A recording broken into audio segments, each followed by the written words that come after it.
Chères sœurs, chers frères spirites, chers amis et chers amis qui nous suivent à travers la web TV Mansão do Caminho, nous vous souhaitons beaucoup de paix. Pour continuer notre réunion précédente, concernant l'organisation interne de nos activités en présentiel, nous aimerions vous informer qu'aujourd'hui même, nous ferons notre première tentative pour les passes collectifs.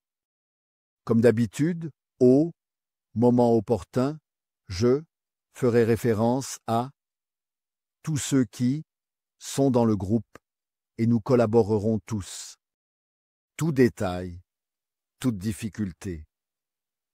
Nous régulariserons au fur et à mesure des activités.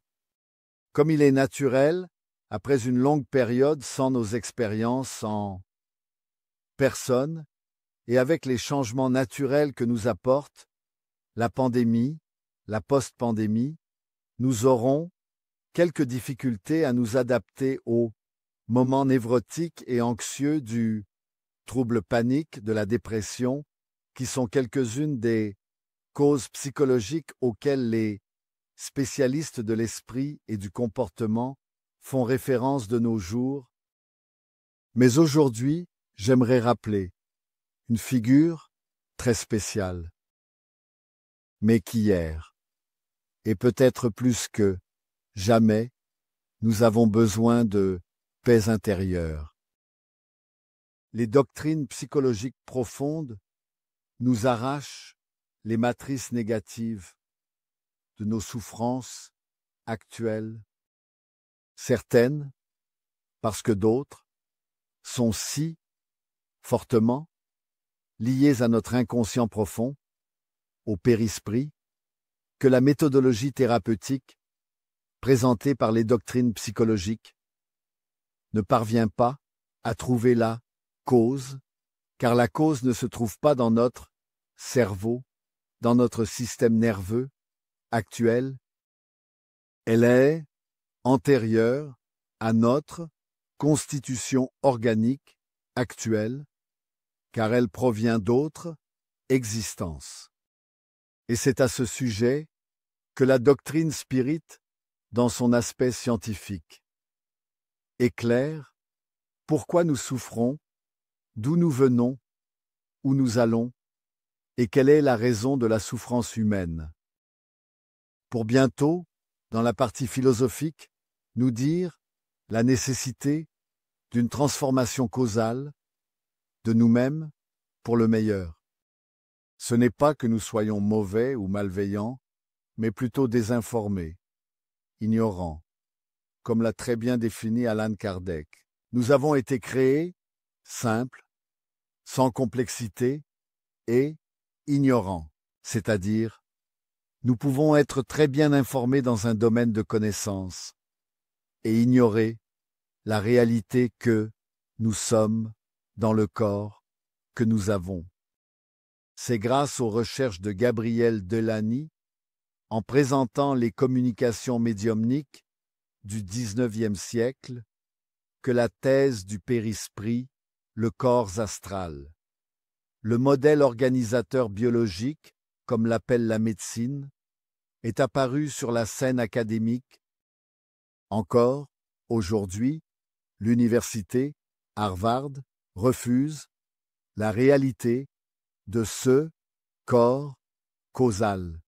Néanmoins, deux grands chercheurs, après des réalisations techniques dans l'investigation de l'inconscient humain, ont établi que nos neurones, lorsqu'ils produisent des substances qui nous procurent de la joie, du bien-être, remplissent le vide existentiel. Mais, lorsque nous nous laissons emporter par le pessimisme, par des idées enfantines, nos blessures d'enfance, non cicatrisées, ces mêmes neurones produisent des toxines qui nous tourmentent, se manifestant sous forme de troubles d'ordre psychologique et avec le temps, nous somatisons ces troubles d'ordre émotionnel pour le corps physique,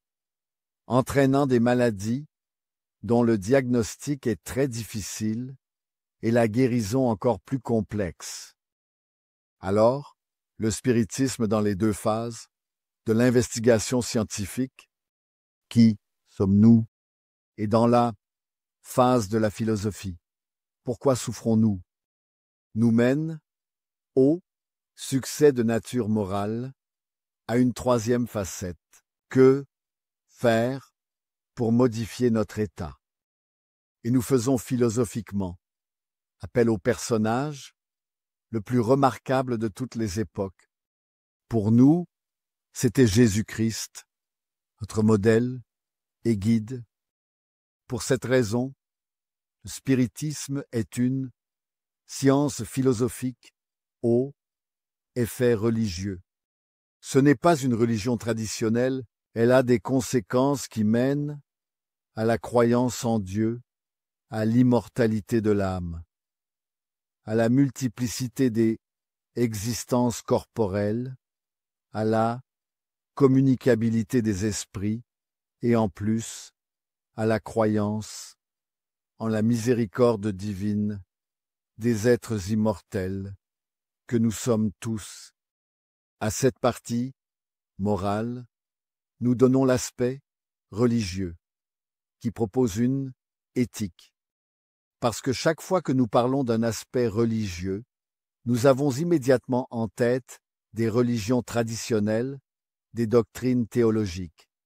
Le spiritisme n'a pas de théologie, pas de doctrine sur Dieu créée par les hommes. C'est une doctrine. Observation, c'est une science qui a sa propre méthodologie. C'est pourquoi ce n'est pas facile à manipuler. Si nous, par exemple, mélangeons de l'oxygène avec de l'hydrogène, dans n'importe quelle situation, dans la même proportion, nous aurons de l'eau. Mais si nous mélangeons une autre substance, 1000 fois nous aurons de l'acide sulfurique. Apparemment, de l'eau par la formulation. Mais seule la présence d'une autre substance, de poids atomique, change la qualité de l'élément dans lequel elle se transforme. De cette manière, nous disons que le spiritisme est une science, observation, parce qu'elle utilise des médiums, qui sont ses instruments d'évaluation. Je me souviens, par exemple, que lors des grands jours, que j'appelle les jours héroïques du XIXe siècle, l'éminent professeur Charles Richer, qui était considéré comme la plus grande intelligence de France au XIXe siècle et qui a été récompensé par le prix Nobel de physique ou de physiologie pour ses études approfondies de la physiologie et de la psyché humaine. Il a rencontré le médium, qui l'a enchanté, car c'était une personnalité ambiguë. C'était un jeune homme, très agréable dans son état normal. Mais tout à coup, il changeait de personnalité et c'était une personne agressive, capable d'être heureuse, de blesser, et tout à coup, il revenait à cette lucidité, à sa générosité. C'est en transpirant, du point de vue neurologique. Le professeur Charles Richer a observé qu'il ne s'agissait d'aucun trouble du système nerveux sympathique, du parasympathique, etc. Et il est allé étudier la raison. Il avait une particularité.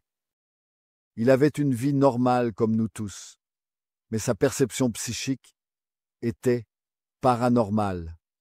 Elle allait au-delà de tout ce que nous observons. De la même manière que nous traduisons généralement une chose, presque avec les mêmes mots, ce jeune homme traduisait d'une manière totalement différente. Et il avait une tumeur sur le cuir chevelu, une masse, et il n'a pas été opéré parce qu'il avait une peur terrible de la douleur, de la souffrance. Alors, que fit le professeur Charles Richer? Devant un groupe de médecins, chercheurs notables, l'un des pères de la physique quantique moderne, William Crookes, qui en 1872 découvrit la matière, pré-radiant, qui allait aider à la découverte de la radiation matérielle de la inoubliable physicien polonais. Il chercha alors à étudier la personnalité du médium et un jour, il l'hypnotisa alors qu'il était dans le sommeil provoqué. Il a subi l'opération de la masse sur le crâne sans aucun anesthésique. Il y a eu une hémorragie générale, mais il n'a absolument ressenti aucune douleur. Et peu après la septicémie du traitement chirurgical, il réveilla le jeune homme. Et le jeune homme, horrifié par la douleur, faillit devenir fou. D'abord à cause des douleurs qu'il ressentait vraiment, et ensuite pour sa capacité à être une personne redoutable face à la douleur. Il est donc parti pour d'autres expériences.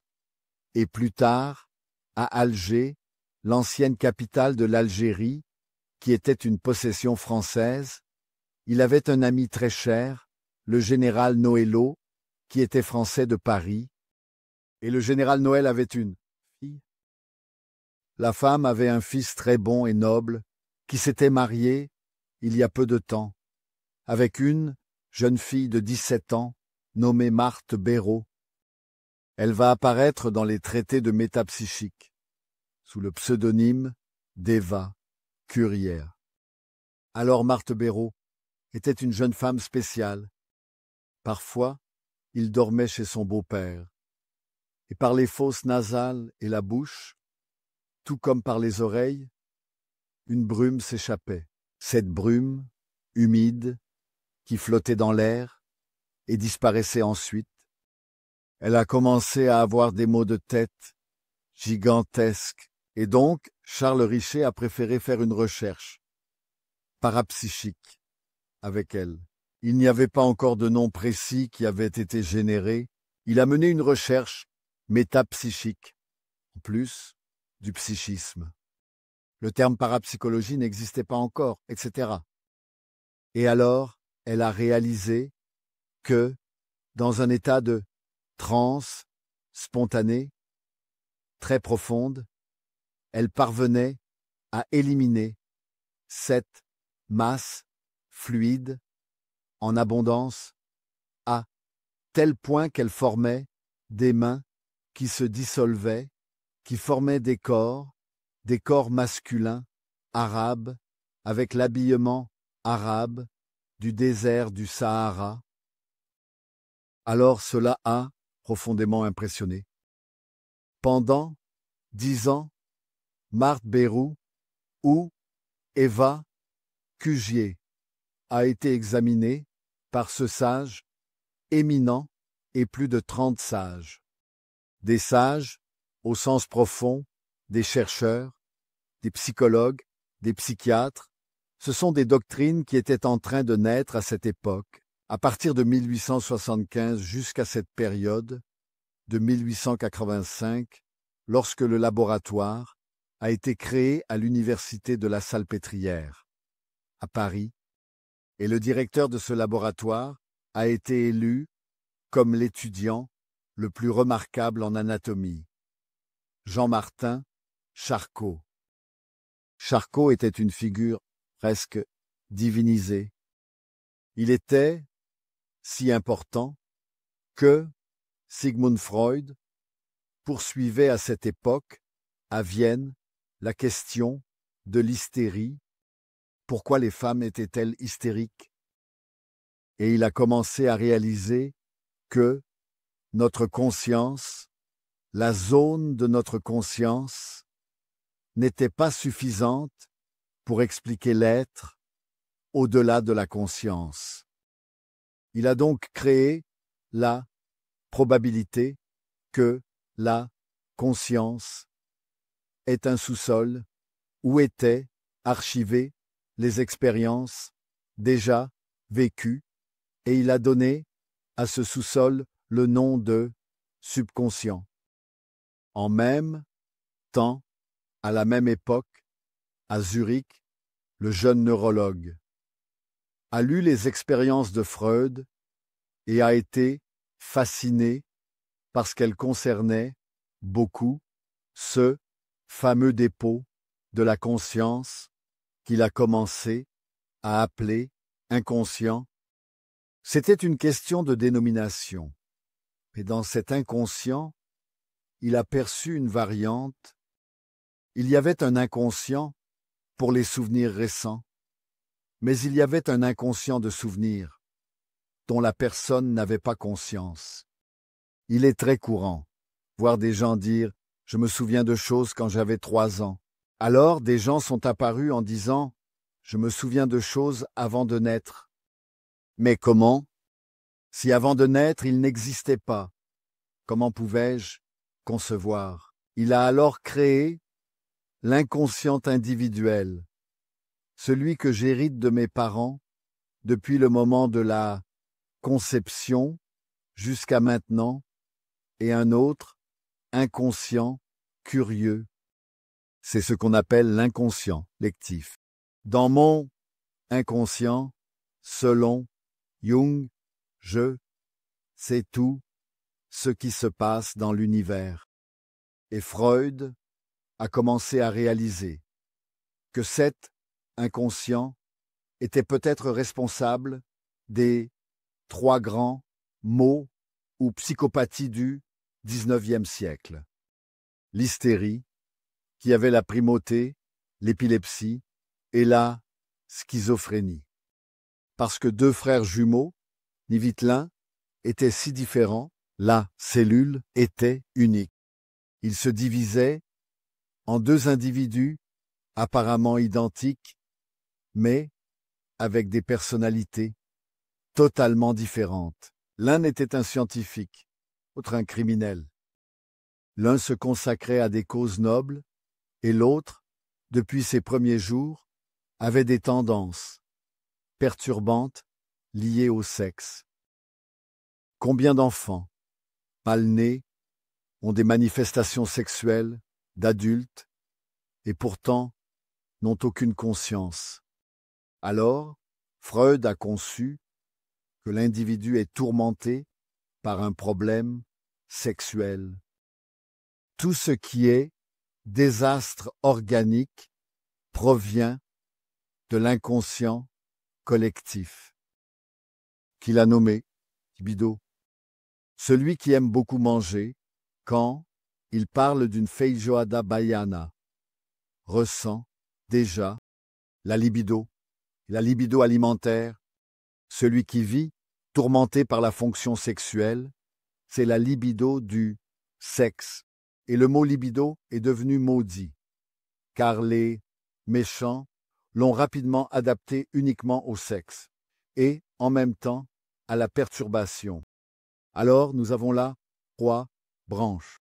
À Vienne, Freud découvre qu'en dessous de l'inconscient ou du subconscient, il y a un inconscient profond, et cet inconscient profond est si vaste, selon lui, que l'océan Pacifique. Si nous plaçons un nœud dans l'océan Pacifique, notre inconscient est comme l'océan Pacifique, et la conscience n'est qu'un nœud. Notre vie mentale consciente est minimale. Si nous plaçons un nœud dans l'océan Pacifique, notre inconscient est comme ce nœud, ou mieux, comme l'océan Pacifique. Et la conscience n'est qu'un nœud. Notre vie mentale consciente est minimale, déjà sans aucun contact. Il a défini cet inconscient comme un iceberg. Notre vie mentale consciente est minimale, déjà sans aucun contact. Il a défini cet inconscient comme un iceberg. Tout iceberg n'est visible qu'à 5%. 95% se trouve sous les eaux. C'est l'inconscient. Les gens, alors, la grande lutte du matérialisme mécaniste de laboratoire dans le domaine de la sexualité humaine s'est engagée. Freud est devenu maudit parce qu'il était juif, appartenant à une élite de juifs, scientifiques de l'école de Vienne, tandis que Jung était suisse, donc, il n'avait pas ce lien de cette nature, mais tous ses ancêtres étaient religieux. Son père, son grand-père, son arrière-grand-père, son arrière-arrière-grand-père étaient tous rabbins. Donc, Freud affirmait que la pensée jungienne était mélangée à l'idée de ses ancêtres. Votre père, votre grand-père, votre arrière-grand-père, votre arrière-arrière-grand-père étaient tous rabbins. Alors, Freud affirmait que la pensée jungienne était mélangée à l'idée de ses ancêtres à travers l'inconscient collectif. Par exemple, Jung était en train de discuter avec sa mère dans le salon un jour d'été, et tout à coup, ils ont entendu 3 bruits forts, ils ont eu peur, ils étaient tous les deux dans la salle éclairée. Alors, la mère a couru et a ouvert le tiroir où elle gardait les couverts, et elle avait un couteau pour découper le quadriceps, le porc, peu importe quoi. Et il a trouvé ce couteau en acier, cassé, en 3 morceaux. Mais comment a-t-il pu se casser sans contact humain? Le même jour, Jung a pris les 3 morceaux et est allé chez le forgeron de la ville et lui a dit « Comment est-il possible que cet acier se soit brisé tout seul ?» Et le forgeron lui a dit « Impossible. L'acier se brise pas. Et pour qu'il se brise, il était nécessaire qu'il soit fluide à une température très élevée. » Resta cette énigme de la pensée de Jung. Comment il s'est cassé? À l'intérieur du tiroir du meuble fermé? Ah, ça a dû être le changement d'atmosphère. Je trouve les explications si profondes. La température a changé. Tous les couteaux se cassent. C'est très naïf, mais bon.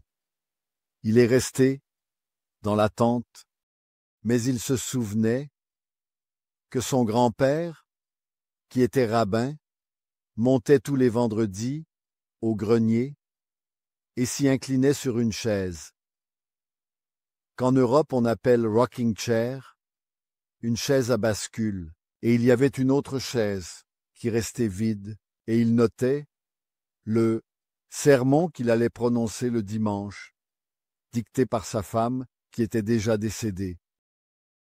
Alors j'ai dit, c'est un état de dégénérescence.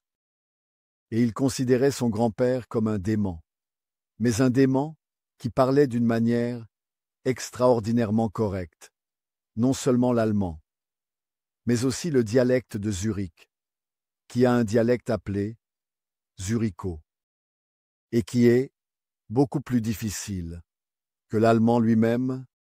Je suis déjà allé dans cette région, y compris à Zurich, plus de 20 fois. Je n'ai pas réussi à apprendre 5 mots du dialecte, bien que mon grand ami soit un linguiste. Et il me disait, répétait, et je dis, ça ne marche pas. Et pour que je puisse parler l'allemand comme il le voulait, ce sont quelques touches pour adoucir le sujet qui est un peu antipathique. Alors, nous, depuis enfant, devions faire. Je ne fais pas, alors le H aspiré n'est pas comme notre H aspiré. Si je dis, par exemple, un mot, en allemand, ce H doit être entraîné depuis l'enfance, parce que l'harmonie de la bouche ne fonctionne pas. Alors, pour parler allemand, l'idéal aurait été d'avoir été allemand. Alors, comme je n'ai pas été allemand, j'ai été un pratiquant de la macumba ici dans le nord-est du Brésil. Je ne parle que de choses liées au spiritisme. Mais bon, ce sont les interrogations de ce remarquable enquêteur, chercheur. Plus tard, il a eu un rêve, mais un rêve très curieux. Il a rêvé qu'un homme connu de la ville, Zurich, est encore une ville relativement petite, bien qu'elle soit la plus importante de Suisse, après Berne. Alors, un homme très célèbre est mort, et l'invitation pour les funérailles a été publiée dans les journaux. Cette nuit-là, il a rêvé du mort.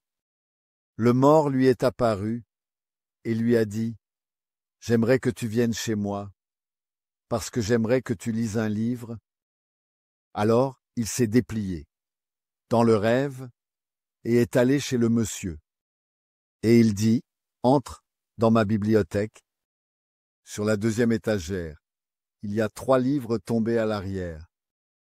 Prends et lis. » Parce que ce remarquable chercheur avait une peur bleue de la mort.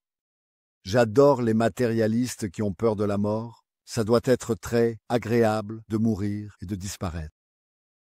Qui veut disparaître?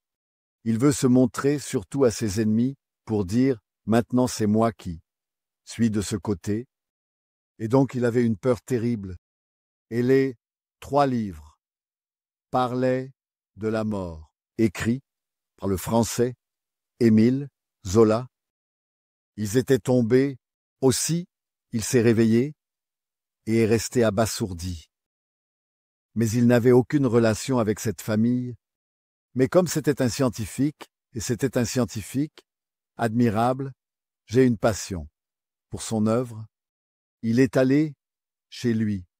Se souvenant de l'adresse, il est arrivé, a frappé à la porte et a vu quelqu'un venir répondre. Alors il lui a expliqué qu'il avait fait un rêve avec le défunt, mais il est mort hier, a été enterré et a dit « Eh bien, c'est ça qui me surprend. Maintenant, je veux voir s'il a raison, parce qu'il m'a dit que dans sa bibliothèque, juste à gauche, sur la 2e étagère, il y a 3 livres d'Émile Zola sur la mort. Je n'ai jamais vu ces livres. Alors, madame, puis-je aller là-bas? Non. Ils sont entrés, il est allé directement, et les 3 livres étaient derrière les autres livres. Ils sont tombés, ont été mis devant. Il a pris les livres d'Émile Zola, les a empruntés et est allé les lire. C'était montrer que la mort est la vie. Ça n'a pas de sens, et cela lui a constitué une immense énigme pour définir la lumière de la métapsychique. Il a fini par dédier ses études à une cousine plus jeune qui avait des particularités étranges.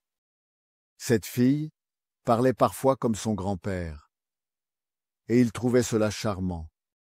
Il n'était pas possible que cette fille qui n'a pas connu son grand-père, lui, l'a connu, puisse prendre ses habitudes, sa façon de parler.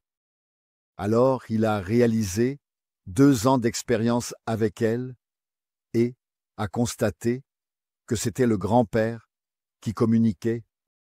Cela peut sembler absurde pour ceux qui ont étudié Jung, mais pour comprendre la signification, c'était la thèse qu'il a présentée à l'université pour son doctorat, l'étude de sa cousine dans les recherches, mais c'était un homme très beau pour l'époque.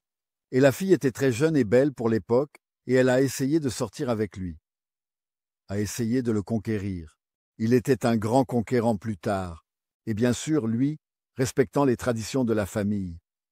Il a commencé à refuser, et elle a commencé à frauder, à mystifier, pour pouvoir l'attirer. Avec la perception remarquable d'un enquêteur, il a réalisé qu'à partir de là, c'était authentique. Mais à partir de ce moment-là, elle était en train de frauder. Elle a abandonné ses recherches, maintenu une séparation, une distance, mais sa thèse de fin d'études porte sur la communication avec les morts. Et il a commencé à croire en la communication avec les morts. Pendant de nombreuses années, j'ai animé des séminaires avec son institut et, de manière très curieuse, j'animais des séminaires en portugais avec une excellente traduction d'une Suissesse dans la langue locale. Et je trouvais intéressant d'être là, côté du bâtiment où il a donné ses cours, mémorables. Mais je n'avais pas besoin d'entrer, je ne parlais pas allemand ni rien. Un certain jour, j'ai dédié la partie finale, une exaltation à la Suisse, à lui. Il parlait beaucoup et a dit qu'il en était venu, à croire en la réincarnation. Il ne l'a pas laissé documenter. Oh mon Dieu, une dame s'est levée, une vieille dame suisse différente de la vieille dame brésilienne. La vieille dame brésilienne a un problème de dos, elle traîne le pied. Et la vieille dame suisse en a aussi, mais elle ne traîne pas le pied. Elle va en ville, elle travaille, elle fait tout. C'est une vieille dame suisse. Elle dit « J'ai été élève. » J'ai été élève de lui. Et il ne croyait pas seulement en la réincarnation, il parlait aussi de cette hypothèse, la psyché ne meurt pas. Regarde comme c'est drôle. Le moi profond ne meurt pas. Quand le corps meurt, cette psyché va habiter un autre corps. Ce n'est pas la réincarnation, si Eduardo dit « C'est, madame » et applaudit. Je parle d'un applaudissement, n'est-ce pas? Parce que, voilà, comment se passe la réincarnation? Un corps meurt. L'esprit reste un moment à errer là ou à gémir dans un entre-deux ou dans le royaume des cieux, parce que tout le monde ne va pas dans un entre-deux, et ensuite il fume un autre corps. Pendant ce temps, Freud est devenu très ami avec lui, car il est devenu le prince charmant de la psychanalyse moderne. Il n'y avait pas encore la psychanalyse. Et Freud avait une peur terrible de la mort. Une peur de la mort si grande que, lorsque son père est mort, il est allé au cimetière pour l'emmener. C'était dans une voiture spéciale. Il a eu une crise à l'entrée du cimetière et ils ont dû faire demi-tour parce qu'il avait un problème de libido par rapport à sa mère. Les Freudiens n'aiment pas trop ça. Je n'y peux rien s'il aime la vieille dame. Il aimait sa mère, mais d'une manière qu'il n'aimait pas son père. C'est un problème de la psychanalyse. C'est en nous, alors, il l'a adopté comme son héritier. Mais celui d'ici, de Suisse, avait des idées un peu plus subtiles, tandis que Freud a créé la libido, l'autre a créé quelque chose de très intéressant pour l'inconscient. Il a découvert que l'inconscient gardait certaines choses. Tout à coup, il était debout. Et quand il se regardait, il était un homme du XVIIIe siècle, habillé comme au XVIIIe siècle, avec les caractéristiques du XVIIIe siècle et avec la pensée. Plus tard, il donnerait à cette vision un sens d'alter ego. C'était son alter ego, c'était ça, réincarnation. Il se souvenait, quand il a eu l'occasion de visiter l'Italie et qu'il prenait le train de Zurich à Rome, il a eu une vision de la ville où il allait et l'a décrite. Lors d'un autre voyage de la même nature, il a vu une immense vague monter sur l'Europe et déferler sans. Alors, il a prononcé la Première Guerre mondiale, qui s'est réalisée exactement. C'est, pour résumer, alors qu'est-ce qu'il a fait? Il a créé les archétypes.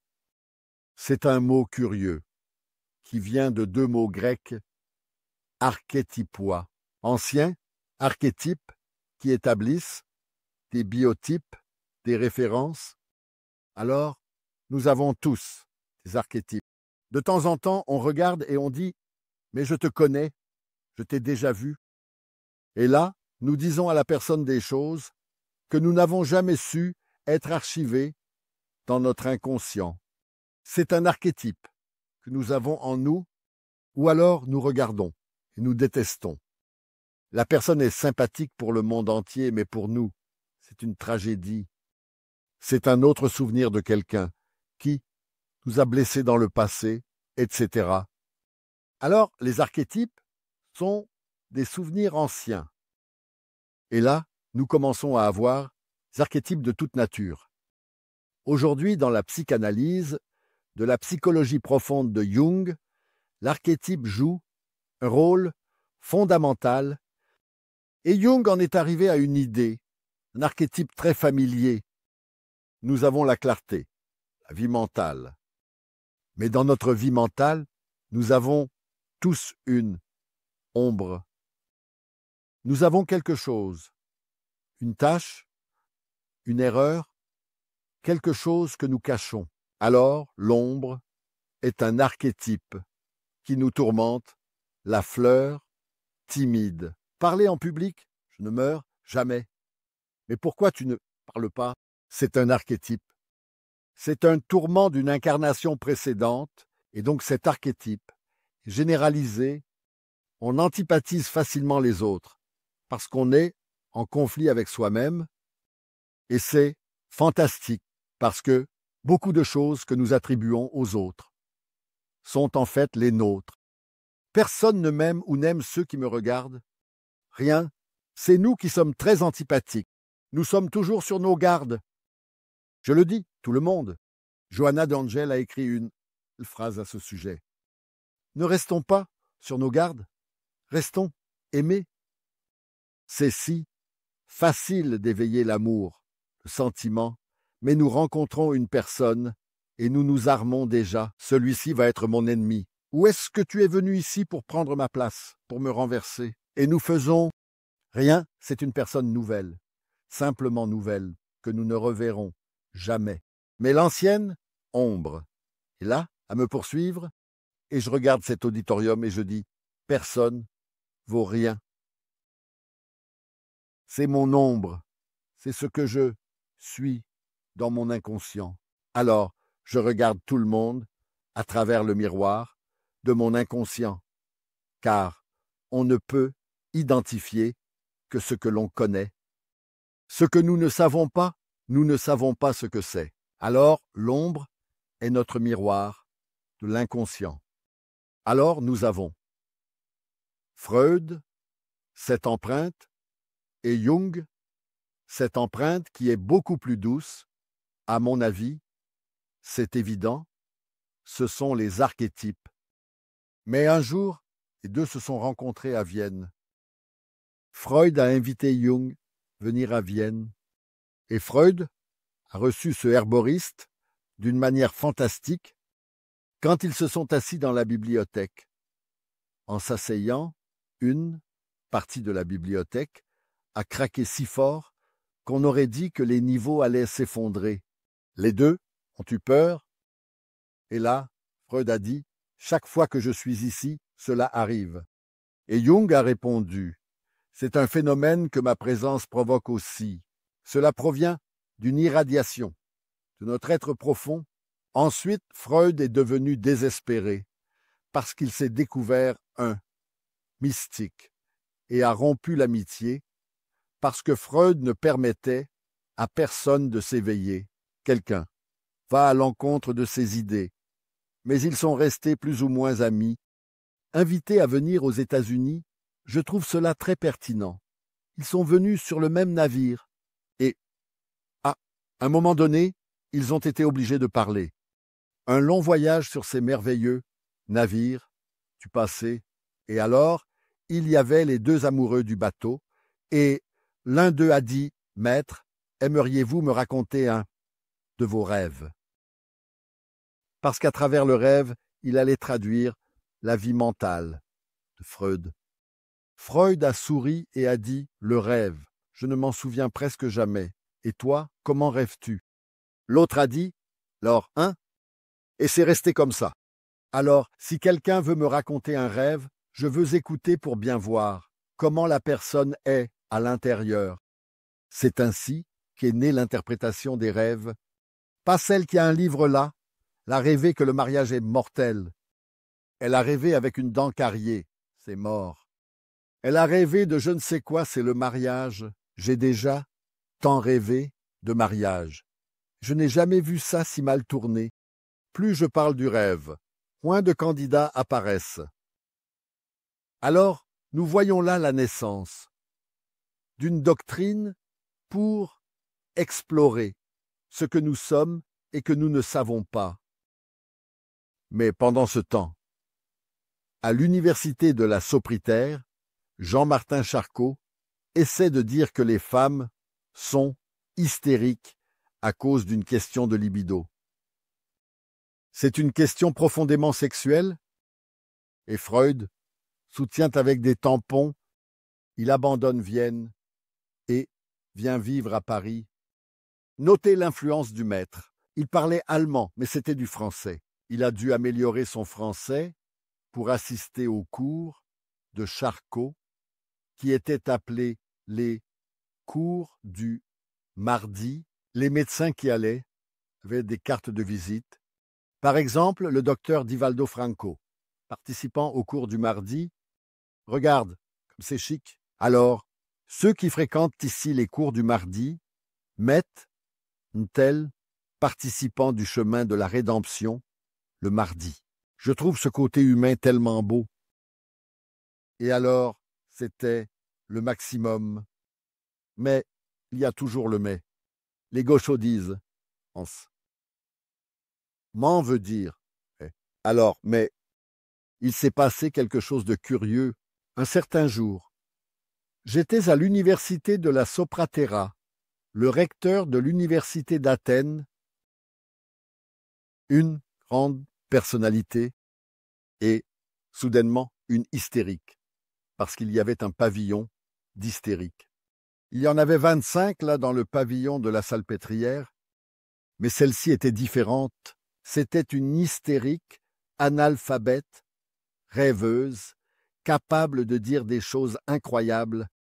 Elle a été amenée parce que Charcot souhaitait montrer au maître d'Athènes la grandeur des recherches de laboratoire. Et elle, Alcina, venue et a fait des démonstrations. Démonstrations de personnalité multiples. Parce que les élèves du maître de l'université disaient que les communications médiumniques sont des personnalités multiples. Par exemple, si je tombe en transe et que je reçois un religieux, ce n'est rien d'un esprit, c'est mon inconscient qui libère le traumatisme de mon enfance, parce que dans mon enfance, j'ai souhaité être un religieux. Alors, si je rêve de tortue, ce n'est rien, aucune tortue désincarnée. C'est qu'elle m'a tellement impressionné, ou inconsciemment, qu'elle a fini par avoir une image de nature archétypale. Les scientifiques tournent autour du pot. Parfois on se mélange. Alors, regarde-moi ici en tortue. Ce n'est aucune tortue, mais Alcina était si remarquable qu'elle regardait la personne et tombait en transe, conversant avec elle dans sa langue. Dans ce cas, elle est tombée en transe et a parlé en grec ancien. Il n'y a aucune hypothèse de télépathie qui transmette le grec à qui que ce soit. Ils ont beaucoup discuté, et après avoir beaucoup parlé, l'esprit lui a dit qui il était. C'était un grand maître de la psychiatrie grecque, remontant au début de la médecine. Alors, le psychiatre était émerveillé et a demandé « Mais comment expliques-tu cela ?» Elle parle grec, mais du grec ancien avec moi pendant 2 heures. Quelle est son idée culturelle? Analphabète. Elle venait de l'intérieur de la France, de Normandie. Analphabète. Mais comment est-ce possible? Alors, Charcot, en bon scientifique, dit « Je suis scientifique, je ne suis pas philosophe. » Je n'explique pas pourquoi. Je constate des faits. Et Alcina est devenue célèbre parce qu'à Genève, il y avait une petite fille curieuse. Un jour, sa mère lui a donné, l'époque de la psychologie, quelques fessées. Aujourd'hui, celui qui donne ira en prison, accusé par son fils. Il m'a regardé avec colère. Alors, il va déjà en prison, parce que l'enfant a des problèmes. Mais à cette époque, en plus du regard, il y avait aussi des coups de pantoufle.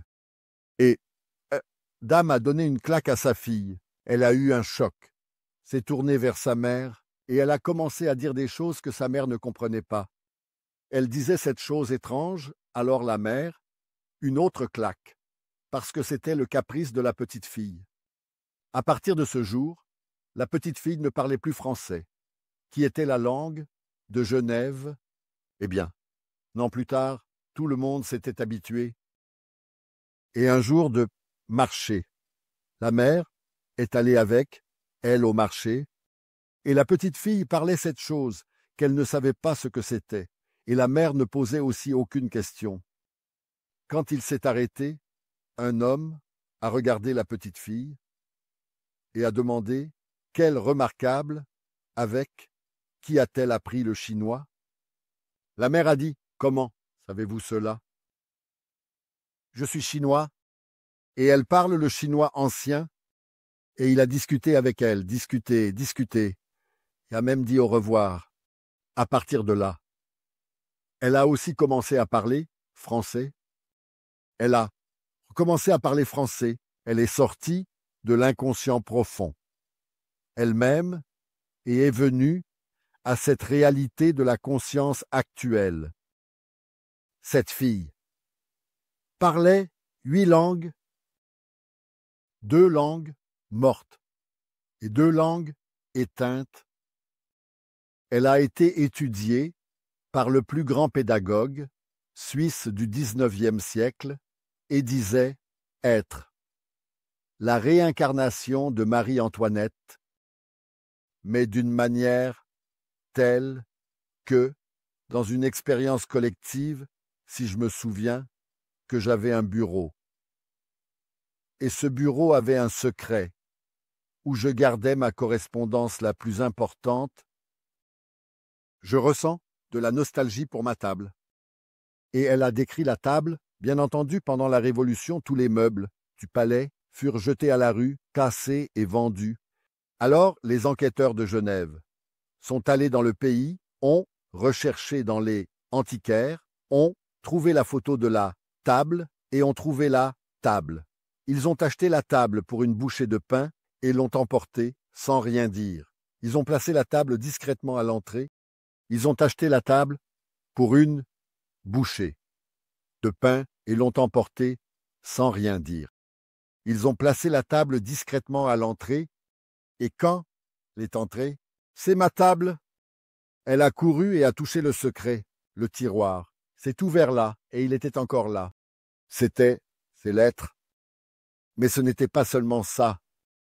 À la fin, elle parlait la langue de Mars. C'était elle qui disait qu'elle venait de Mars, et c'était une langue entièrement dominée par la lettre. Ces histoires ont été rassemblées dans un livre. De la Terre à la planète Mars, à propos de cette jeune fille. Alors, ces expériences sont arrivées à Saint-Pétersbourg. D'un côté, nous avons la théorie de la libido, cette idée, la multiplicité des personnalités. L'autre, les archétypes. Mais comment toute cette mélange se termine-t-elle avec les expériences du professeur de physiologie mentionné, car il a voyagé à Alger, la capitale de l'Algérie, et a été l'hôte du général Noël. Lui, le général, sa femme, la jeune fille. Béraud, Marthe Béraud et son mari. Alors, Richer a fait construire, dans le jardin, une pièce. De 3 par 4 centimètres, ils ont construit. mis un léger rideau noir et une seule porte d'entrée pour étudier. Eva Curière. Les recherches étaient admirables. J'ai quelques photographies publiées par le Musée d'histoire naturelle de New York. Il a fait une exposition il y a 5 ans. L'ami est allé acheter un livre et me l'a envoyé. Très curieusement. Elle tombait en transe et donc, elle était une jeune fille de 19 ans, au lieu qu'elle sorte. C'est un Arabe qui est sorti et qui s'est appelé Beniboa. Arabe avec une barbe, avec de longs cheveux, Richer, très méfiant, a dit qu'il devait y avoir un tunnel sous la maison. Et cet Arabe est entré par le tunnel. Regarde cette explication fantastique. Il est entré par le tunnel, il s'est levé et a tiré sur la barbe pour voir si c'était le déguisement qu'elle portait. Alors, Béni Bouac flottait, il ne marchait pas, il a dit « Tu vas maltraiter la médium, parce que ça va lui faire mal au visage. » Il a parlé arabe, a parlé de sa vie dans le désert, a dit au revoir et a disparu. Quand la réunion s'est terminée, il ne restait que ceux-là. Alors il a commencé à concevoir, mais m'en découvrir, la fraude. Entre la file et le rideau, il y avait un espace. Il a mis la poudre. Parce que si quelqu'un apparaissait et marchait, la poudre le révélerait. Beniboua est venu et a parlé, longuement, flottant, d'un côté à l'autre, quand ça a fini. La poudre était intacte. Il a eu une idée, c'est mon imagination. C'est un délire, c'est une fantaisie de mon esprit. Alors, il a pris une substance chimique, l'a mise sous sa chaise, et un peu d'eau. Quand Beniboua est venu, il a pris le verre, a mis la substance chimique et a donné une paille, demandant à l'esprit de souffler dans la paille pour atteindre l'eau.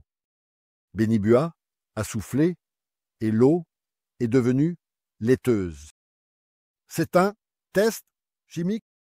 Cette substance, quand elle reçoit de l'oxygène, devient blanche. Alors s'il a dit non, c'est quelqu'un, un fantôme. Elle ne pouvait pas faire ça, parce que le rideau était ouvert et on voyait la fille tomber.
Cette partie finale, c'est un peu psychopathe. De temps en temps, je palpe la mienne. Vous n'avez pas besoin de palper, non? Tout le monde ici est plus ou moins bien habillé, mais il était sceptique. Et il y avait, à Milan, une moyenne, une milanaise. Regarde, j'ai appelé ça autrement. Milanaise, n'est-ce pas? Un petit poulet, une milanaise ne ferait de mal à personne. C'est ça? Alors, il est allé lui rendre visite à 10 heures du matin. Le soleil de Milan, qui est un peu du nord-est, il a eu beaucoup de plaisir à la rencontrer. Elle était joviale, joyeuse, aimait boire du vin. C'était une femme moderne, elle buvait du vin, et parfois elle en buvait un peu trop, et devenait un peu ivre. Et alors il a dit « Je suis César Lombroso » et tout ça, il a dit « Oh, enchanté ». Et j'ai entendu dire que vous pouvez déplacer ce vase de là à ici sans contact humain. C'est vrai, elle a dit « Oui ». Le vase a changé de place. Il a dit « Non, je suis hypnotisé ». Et alors elle a souri et a dit « Encore quelque chose ». Il a dit « Est-ce que ce n'est pas une hypnose ?» Elle s'est alors laissée aller sur une chaise, la tête en arrière, par les voies nasales, une substance est sortie, une perle, qui a commencé à former une personne. Quand il a regardé, il était devant ça, mère, décédée. C'était une petite dame. Comme toute petite femme, elle avait du caractère. Elle est venue. Césarée Philomion, et a commencé à lui parler dans un dialecte.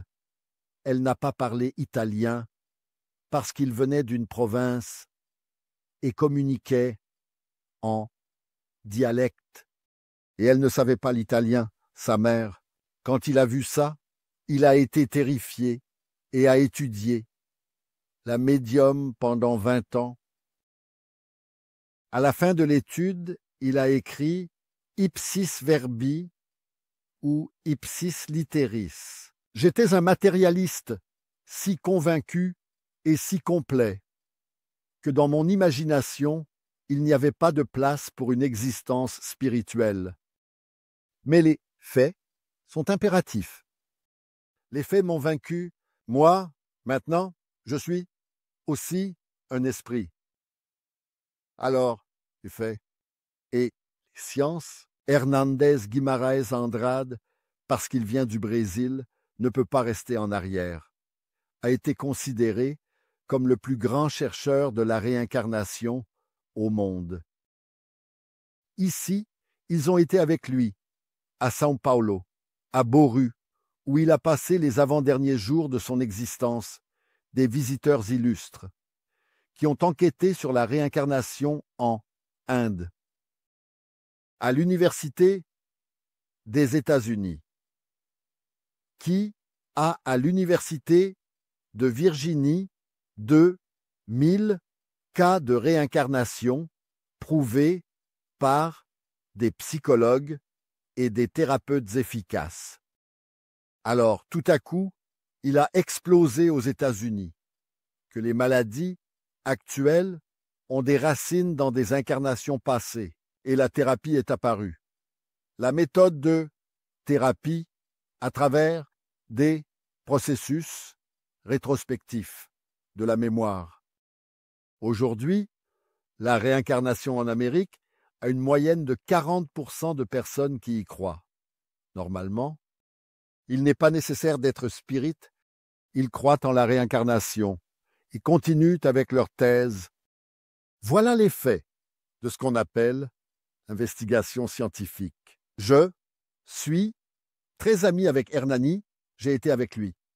Une fois à São Paulo, aussi à Ribeirão Preto, il nous a offert moitié de ses archives. L'ami japonaise que j'aidais prit une copie et nous l'a envoyée. Nous avons ici archivé ces expériences remarquables. C'est alors qu'ont émergé ces expériences, appelées Laura. Il nous a fait, en technique, Nous qui sous-estimons le Brésil avons, dans n'importe quel domaine, des scientifiques de grande valeur. Et comme le pays, ils n'ont pas les moyens de se vanter. Ils vendent leur cerveau au grand pays et s'en vont. Mais certains continuent encore à travailler ici. Aujourd'hui, nous avons, dans la recherche scientifique, des enquêteurs admirables. Nous avons le fils de la docteure Maria Julia, une très bonne amie à nous, qui fait des recherches et qui est en train de mener des études aux États-Unis avec des médiums contrôlés techniquement par des appareils très sensibles, mesurant les zones de la prière, de la méditation, de la psychographie, l'état normal, de la psychophonie, etc., et les publiant dans des revues américaines en anglais. Nous avons dans le Minas Gerais, Dr Moreira, que je l'ai vu, se former aux États-Unis, un scientifique extraordinaire, psychiatre, chercheur, et nous avons l'Institut de médecins, qui se consacre naturellement à examiner ces phénomènes scientifiquement. Cependant, quand Jésus a dit qu'il allait envoyer quelqu'un pour nous consoler, parce qu'il ne pouvait pas rester, les douleurs seraient trop grandes, il allait prier le Père pour qu'il envoie l'Esprit de vérité venir nous parler, et notez exactement comme il a dit, pour que vous vous souveniez de ce que je dis, c'est-à-dire que nous allions oublier et vous dire des choses nouvelles que vous ne pouvez encore supporter. Le spiritisme est apparu, les esprits sont venus, comme il est écrit dans l'Évangile, avec une véritable armée, et dans toute la terre possible. Ils se sont communiqués. Ici, à Mata de San Juan.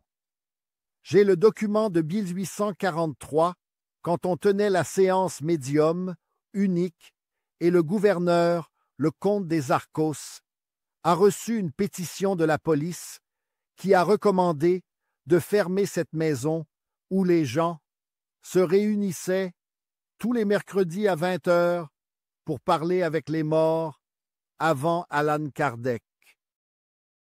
J'ai le document, parce que c'est impressionnant le pays. Une dame m'a croisé dans la rue. Elle m'a dit, Madame Divaldo, Madame Spiritiste de Gosso. Elle a dit, je suis passé ici à Sodré il y a quelques jours et j'ai vu un immense dépôt de déchets, avec des papiers, avec des livres. Alors je me suis approché et j'ai vu que c'étaient des livres anciens. Le vieux livre coûte. Aujourd'hui, la barbe du prophète.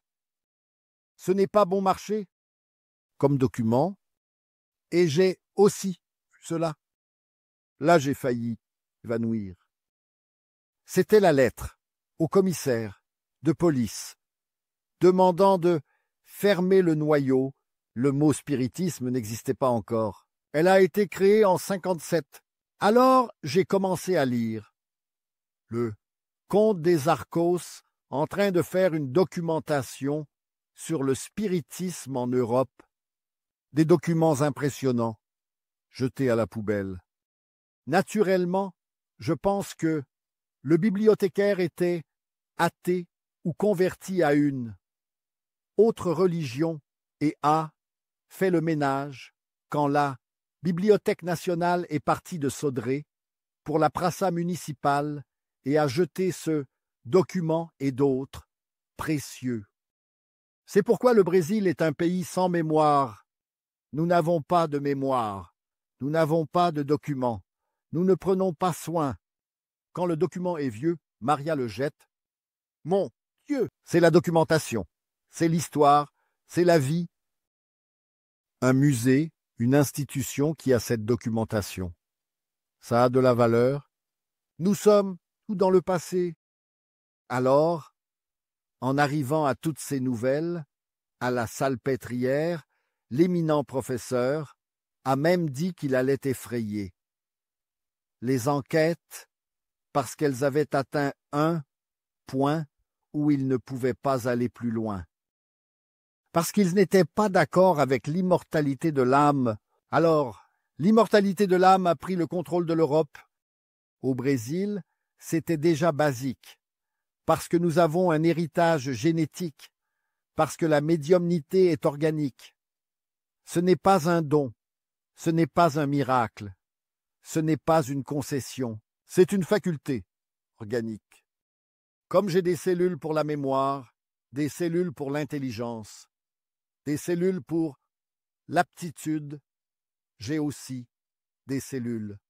D'ailleurs, la glande pinéale de mon système de glandes, qui correspond à une antenne qui reçoit et émet, serait, selon l'avis d'un éminent scientifique brésilien de l'USP, le centre de la mémoire et, en même temps, le centre de nos souvenirs du passé. Alors, le phénomène médiumnique chez les Brésiliens trouve ses racines dans l'ancestralité africaine. Nous avons hérité de l'héritage africain.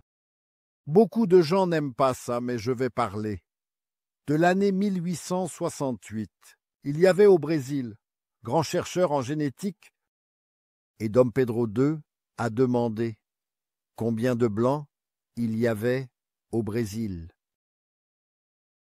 Et il a dit ainsi: commun, Votre Majesté, parce que tout le reste est mélangé, c'était mélangé avec l'indigène, avec l'africain, avec le portugais, évidemment.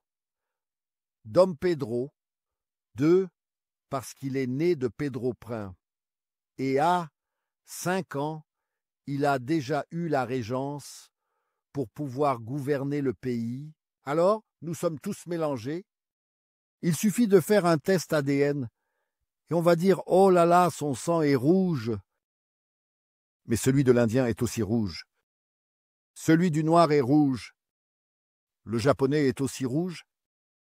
Et naturellement, c'est une propriété de l'âme. La couleur de la peau peut susciter de la sympathie ou de l'antipathie, mais cela ne dit rien sur la personne. Nous avons des exemples de personnes remarquables, comme le prix Nobel d'agriculture du docteur Washington, qui un jour a demandé « Mon Dieu, pourquoi avez-vous créé l'arachide ?» Regarde cette question, et là il est allé étudier et il a découvert 80 sous-produits de l'arachide. Je n'ai découvert aucun, juste bouilli, rôti, et voilà.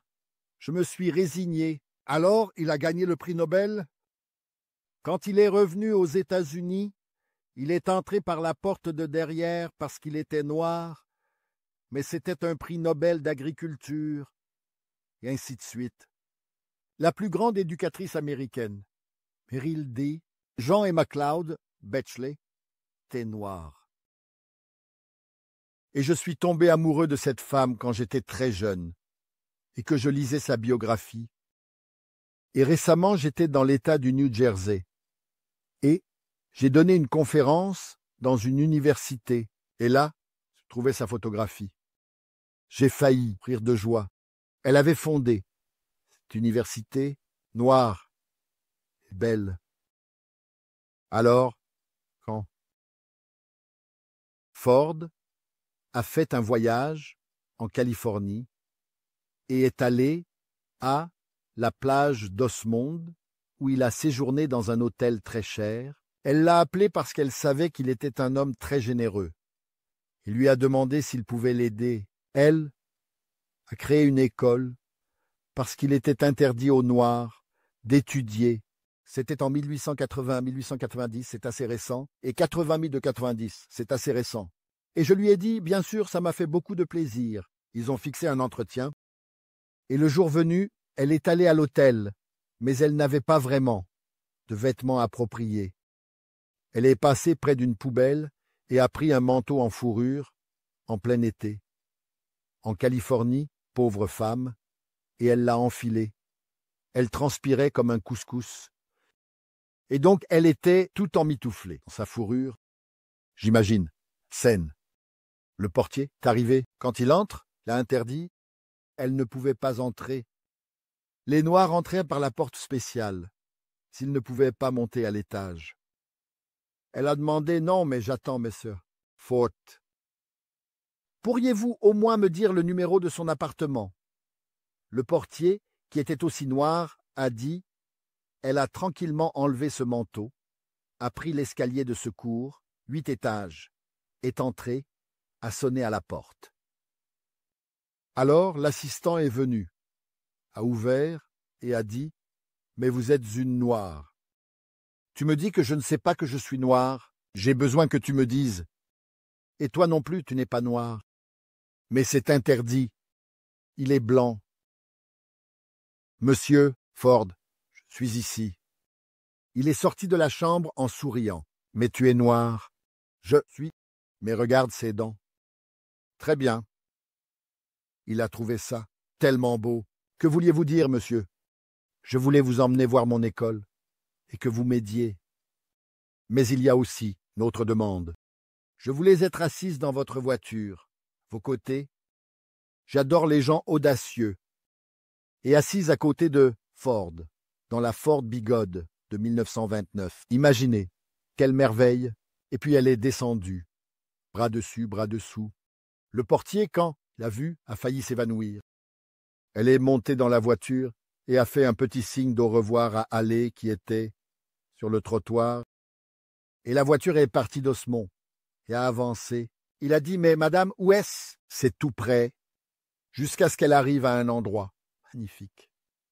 Elle l'a lâché et a dit « Regarde là-bas, mon école. » Il a dit « Mais madame, là-bas, c'est un tas de déchets. » Je sais, mais je veux que vous enleviez mon école, qui est ici, et mettez-le là.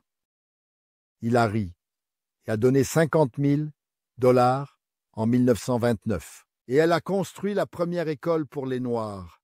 Plus tard, elle a donné une conférence. Toujours entourée de Noirs afro-américains.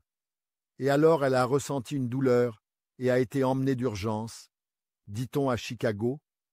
Elle a été anesthésiée. Et quand le médecin est arrivé, il a dit « Mais comment est-ce qu'une Noire... » Je ne vais pas opérer une Noire. Il l'a laissée, là. Quand elle est revenue à la normale, avait-elle déjà été opérée? Non. Ici, l'hôpital n'opère pas. Les colored, comme on les appelait aux États-Unis. Elle a dit « Ce n'est pas possible. » Elle-même a raconté, elle a pressé l'endroit. De l'appendice. Est arrivée à la fenêtre et a dit « Tu te moques de moi. Si tu me laisses passer cette douleur, tu vas voir ce que je fais. » La douleur est passée. Elle a construit le premier hôpital pour les Noirs où les Blancs n'entraient pas. C'est loi.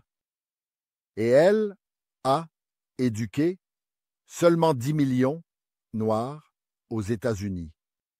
Marie-Jeanne, c'est l'une des histoires, belle et émouvante, parce qu'à la guerre du Vietnam, elle était à New York et à l'aéroport Kennedy quand elle sortait d'un avion.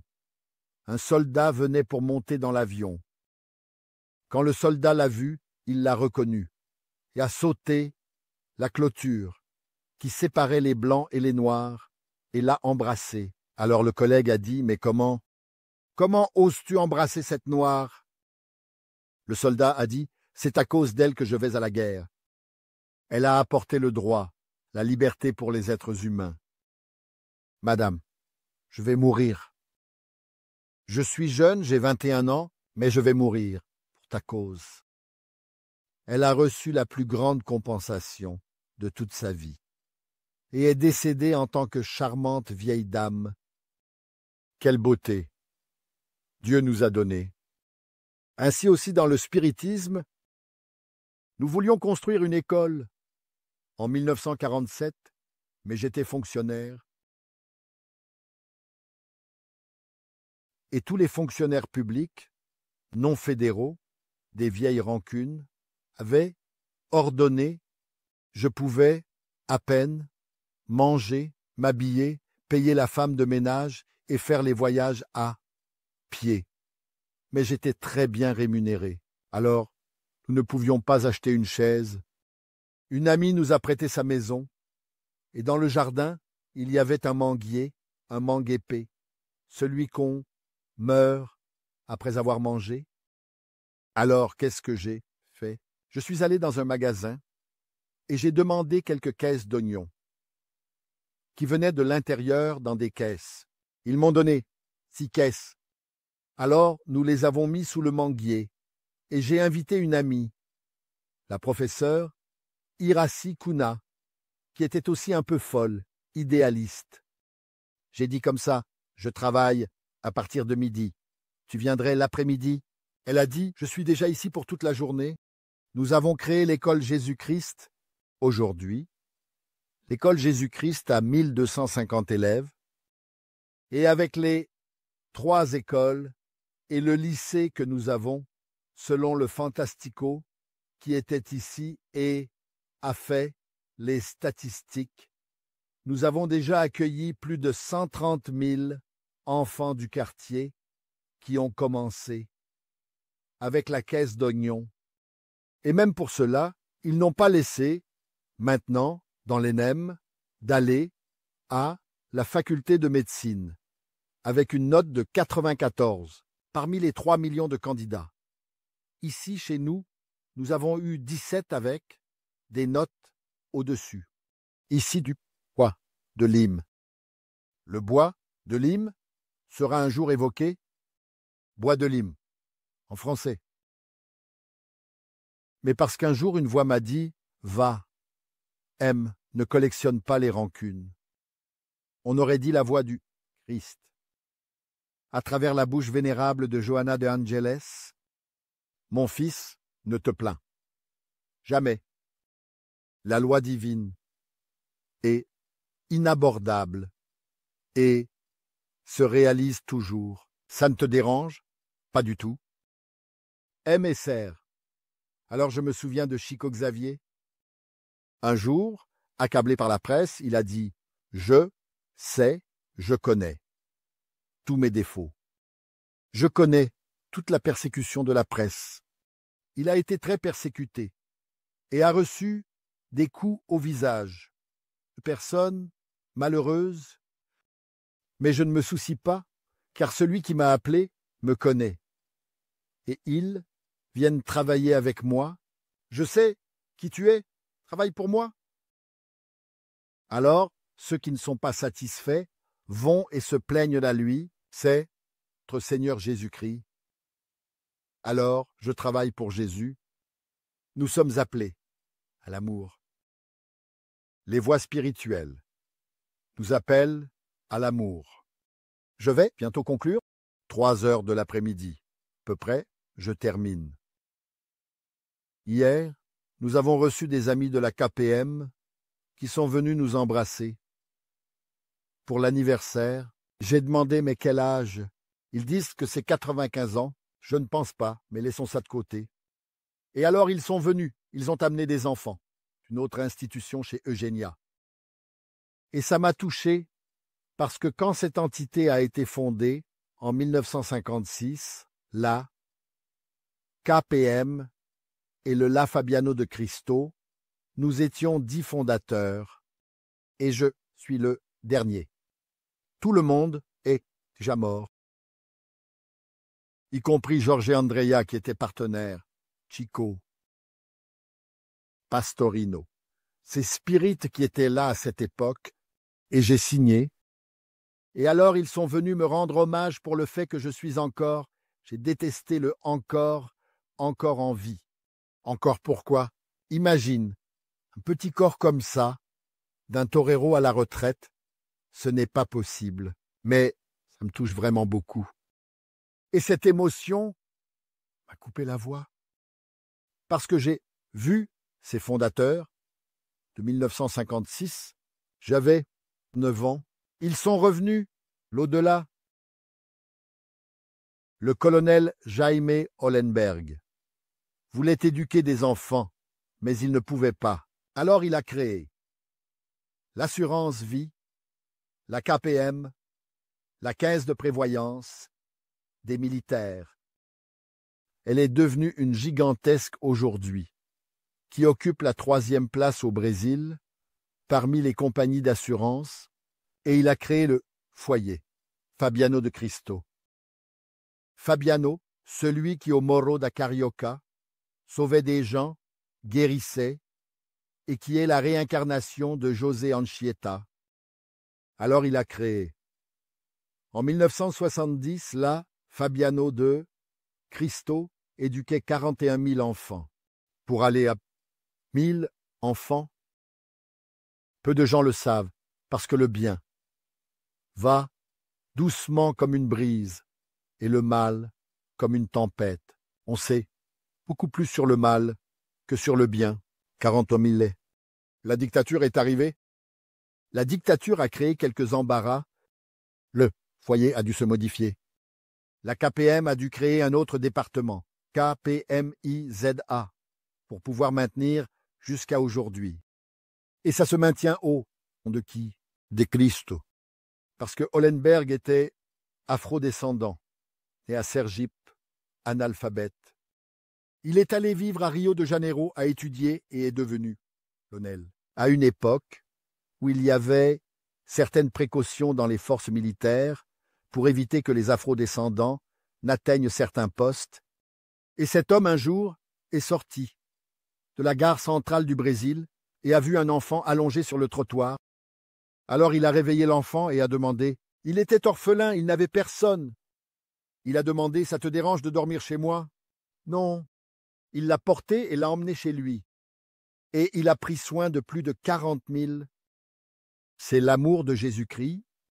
Alors maintenant, en cette période de crise, ne laissez personne vous enlever votre joie de vivre.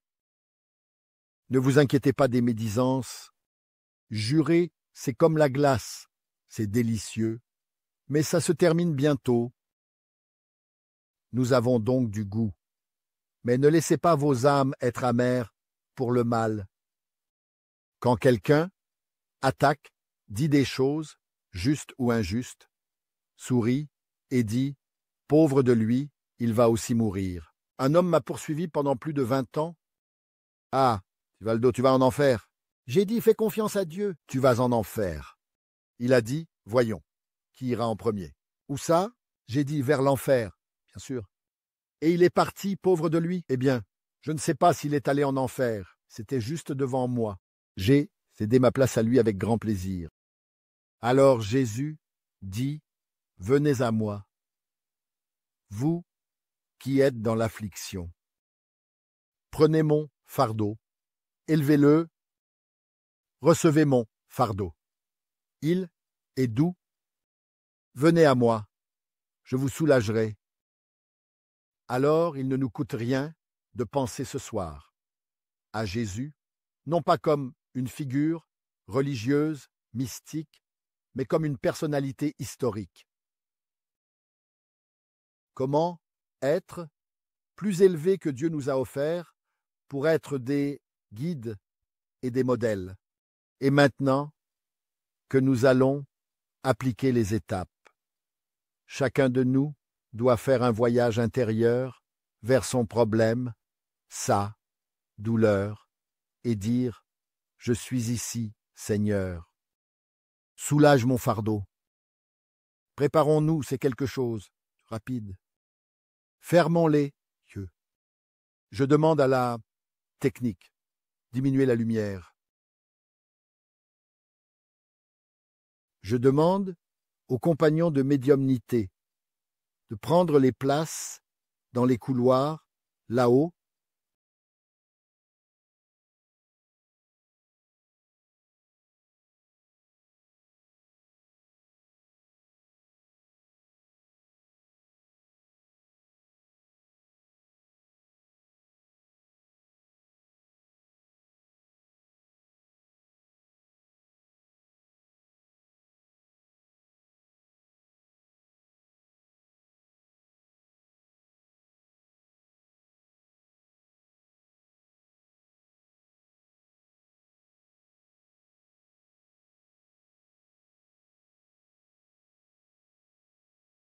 Seigneur, tu nous as dit, tout ce que vous demanderez au Père en priant, il vous le donnera.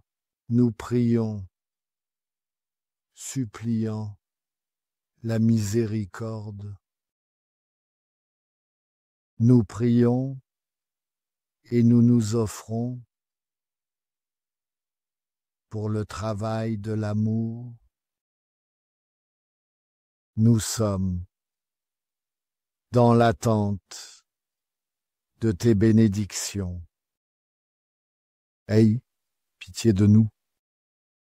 Aide-nous à rétablir la paix dans nos cœurs. Nous te demandons pour nous-mêmes, pour ceux que nous aimons, la famille, les proches. Nous te demandons aussi pour ceux qui ne nous aiment pas et qui ne nous apprécient pas.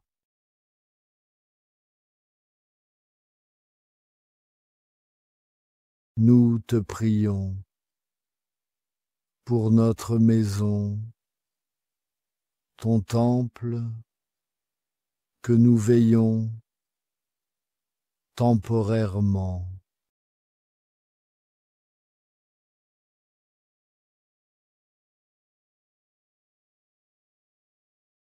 Mais aussi pour les suicidaires qui ne se sont pas donné la chance d'une nouvelle opportunité, pour les esprits qui se complaisent dans le mal.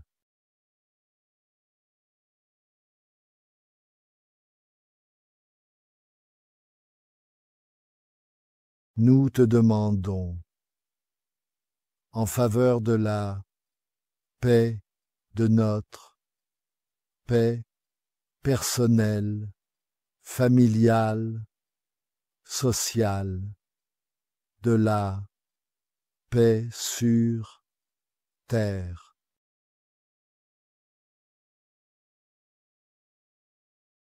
Bénis notre eau en répétant le phénomène de Cana,